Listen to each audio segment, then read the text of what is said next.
안녕하십니까? NWS 종합뉴스를 시작하겠습니다. 아나운서 조은준입니다. 오늘의 주요 뉴스입니다.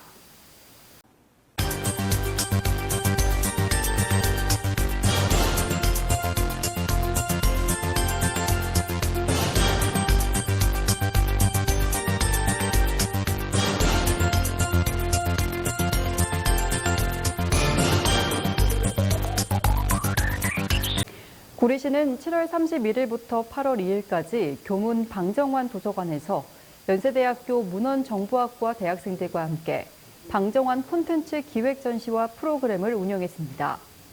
이번 프로그램은 여름방학을 맞은 어린이들을 위해 예비 사서인 연세대학교 문헌정보학과 대학생들이 직접 기획하고 추진한 특화 프로그램인데요. 방정환 선생님 함께해요라는 대주제의 하에 방정환 선생님 함께해요와 어린이 인권, 우리가 지켜요라는 두 가지 주제로 진행됐습니다. 이외에도 방정환 선생과 관련 있는 논문 4편을 선정해 어린이도 쉽게 이해할 수 있도록 분석하고 재구성하는 프로그램도 진행했는데요. 귀여운 디자인을 사용한 카드뉴스 형태로 제작해 어린이 자료실에서 시민 누구나 확인할 수 있습니다. 백경현 구리시장은 앞으로 예비사서인 대학생들이 현장을 경험하는 동시에 어린이들에게 유익한 프로그램을 제공할 수 있도록 꾸준히 노력하겠다라고 말했습니다. 구리시는 평생학습관에서 오는 9월 2일부터 2025년 2월 26일까지 4개 분야 72개 강좌로 구성된 2024년 하반기 평생학습 프로그램을 운영합니다. 특히 직장인을 위한 야간 강좌로 수채 보테니컬 아트, 목공예, 연필 인물화 등 19개 강좌와 파스텔 일러스트, 가죽공예, 카페 메뉴 스타일리스트 등 10개의 다양한 신규 강좌도 개설하는데요. 수강 신청은 오는 8월 12일 오전 9시부터 구리시 통합 예약 포털을 통해 가능하며 선착순으로 접수됩니다. 백경현 구리시장은 구리시 평생학습관은 문화예술, 인문, 교양, 직업 능력 등 다양하고 알찬 강좌를 운영하고 있다라며 앞으로도 다양한 평생학습 프로그램 운영을 통해 구리시의 미래 가치를 높이도록 노력하겠다고 전했습니다. 구리경찰서는 지난 3일 구리시 청소년재단 청소년 문화의 집과 협업하여 청소년들에게 자신의 가치관 확립을 심어주기 위해 추진하고 있는 더드림 유스 페스티벌에서 히어 히어로 상담소를 운영했습니다. 최근 발생한 양주 태권도장 내 아동학대 및 군산 지적장애 여고생 집단 성폭행 사건 등이 잇따라 발생함에 따라 시민들의 우려의 목소리가 커지고 있는데요. 학예방학 동안 청소년과 학부모들을 대상으로 아동학대, 가정폭력, 학교폭력 등의 범죄 예방 활동을 실시하며 시민들 옆에 항상 함께하고 든든한 경찰임을 인식시켜주는 시간을 가졌습니다. 오미애 구리경찰서장은 구리 시민들의 안전을 책임지고 시민들의 목소리에 항상 귀 기울이는 든든한 구리경찰서가 되기 위해 노력하겠다고 전했습니다.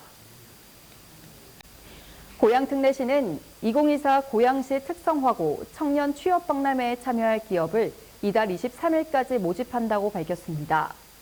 특성화고교의 발전을 도모하고 지역 인재들이 지역 산업을 이끌어갈 수 있도록 지원하기 위한 자리로서 구인기업 20개의 사를 모집해 참여기업 인사 담당자와 특성화고 학생 및 청년들과의 1대1 현장 면접을 진행할 예정입니다. 특히 이번 박람회에서는 기존 박람회와 차별화된 네트워킹존을 운영함으로써 취업한 선배들과 자유롭게 소통하고 중학교 학생 및 학부모들이 특성화고 취업 컨설팅을 받을 수 있도록 준비했습니다.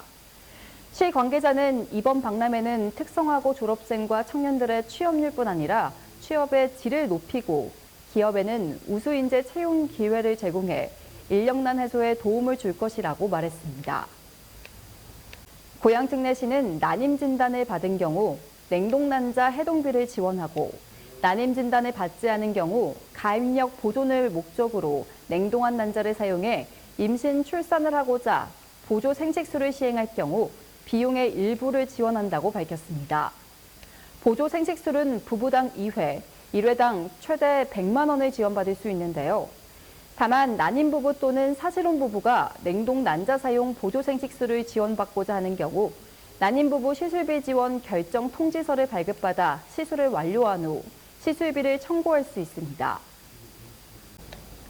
경산시는 연이어 계속되는 폭염으로 인한 시민들의 피해를 최소화하기 위해 지난 5일 재난종합상황실에서 폭염 대응 긴급 상황점검 회의를 가졌습니다.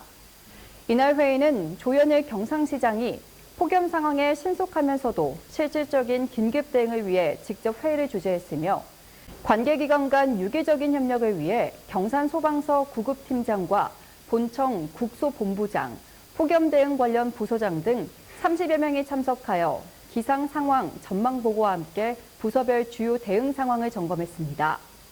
조현희 시장은 이번 주가 폭염 위기의 고비인 만큼 우리 시의 전 행정력을 집중하고 경산소방서와 원활한 상황 공유로 피해 방지에 최선을 다해줄 것을 지시했습니다. 또한 시민들도 폭염 시 야외 활동을 자제하고 충분한 수분 보충을 해주는 등 폭염 행동 요령을 지켜주시길 바란다고 당부했습니다. 청도군은 지난 2일 군청 대회의실에서 공약 추진 상황 보고회를 개최했습니다. 이번 보고회에서는 공약 사업 총괄 보고에 이어 사업별 추진 상황을 점검하고 진행 중인 사업에 대한 문제점 분석과 해결책 모색을 위한 시간을 가졌는데요. 군은 이 자리에서 민선 8기 7개 분야 83개 공약 사업 중 31개 사업을 완료하였으며 2023년 7월 말 기준 공약 이행률이 61%라고 밝혔습니다.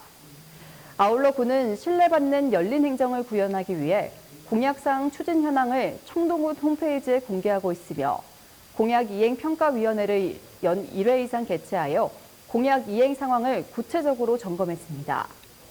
김하수 청도군수는 그동안 공약 사업 추진을 위해 노력해준 직원들을 격려하며 민선 8기 후반에도 군민 삶의 질을 향상시키기 위해 속도감 있게 사업을 추진할 것을 당부했습니다. 남양주시 와부조원 행정복지센터는 지난 5일 팔당역을 마지막으로 관내 다중 이용시설을 순회하며 운영한 기부 키오스크 운영을 성황리에 마쳤습니다. 2달여간 총 708명이 기부에 참여해 500만 원을 기부했으며 기부금은 와부조원 지역 저소득층을 위한 생계, 주거, 의료비 지원에 쓰일 예정입니다. 또한 와부 지역사회보장협의체는 자발적으로 기념품 배포, 키오스크 사용 방법 안내, 복지 사각지대 발굴 홍보 등을 하여 기부 키오스크 이동 운영을 돕기도 했습니다. 김기론 센터장은 앞으로도 기부 문화가 확산하고 취약계층을 위한 투명한 기부금 사업이 추진될 수 있도록 노력하겠다고 전했습니다. 주광덕 남양주시장은 7일 재난대응 활동 경력차 지역자율방재단 원래회의에 참석했습니다. 이날 회의에서 주광덕 시장은 연일 계속되는 국지성 집중호우와 폭염이라는 악조건에서도 시민의 안전을 위해 재난대응에 임하는 자율방재단원들을 격려하고 활동 중 애로 상황을 청취하는 시간을 가졌습니다. 주광덕 시장은 침수 피해 복구 현장에서도 노고를 아끼지 않은 덕분에 조속히 피해를 수습할 수 있었다라며 감사를 표했고 단원들의 안전이 최우선임을 당부했습니다. 권영수 지역자율방재단장은 앞으로도 시민의 안전을 위해 최일선에서 열심히 활동하겠다고 화답했습니다. 가평에서 운항 중인 국내 최초 친환경 순수 전기 선박 가평 크루즈가 지난 3일부터 가평 크루즈 달빛 투어 야간 운항 정규 노선을 매주 토요일로 편성했다고 밝혔습니다. 자라섬, 남이섬 등 가평에 위치한 다양한 관광지를 수상으로 연결 중인 가평 크루즈는 기존 주간 코스에 이어 야간 운항을 신설해 디너, 공연, 조명쇼를 한 번에 즐길 수 있는 프로그램을 진행하는데요. 또한 전 세계 다양한 동물들을 직접 교감할 수 있는 신비 동물원 등 가평 크루즈에 방문한 관광객들은 다채로운 경험을 할 수 있습니다. 가평 크루즈 달빛 투어는 매주 토요일에 진행되며 예약제로 운영됩니다. NWS 종합뉴스를 마칩니다. 시청해주신 여러분 고맙습니다.